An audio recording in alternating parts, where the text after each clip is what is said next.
బంగాళాఖాతం మధ్యన ఏర్పాటు చేసిన గాజు వంతెనను తమిళనాడు సీఎం స్టాలిన్ ప్రారంభించారు. కన్యాకుమారిలో సముద్రం మధ్యన వివేకానంద స్మారక మండపం ఉంది. దీనికి సమీపంలో 2000 జనవరి 1న అప్పటి ముఖ్యమంత్రి కరుణానిధి తిరువళ్లువర్ విగ్రహాన్ని ప్రారంభించారు.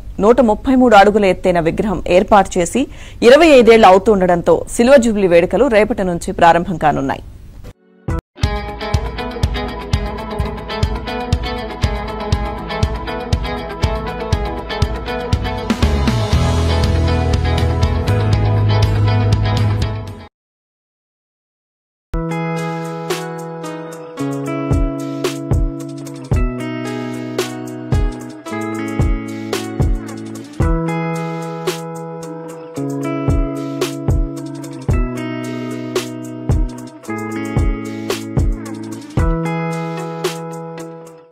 ఇందులో భాగంగా వివేకానంద మండపం తిరువళ్లూరు విగ్రహాన్ని కలిపేలా దేశంలోనే మొదటిసారి సముద్రం మధ్యన 77 మీటర్ల పొడవు 10 మీటర్ల వెడల్పుతో 37 కోట్ల వ్యయంతో గాజు వంతెన నిర్మించారు.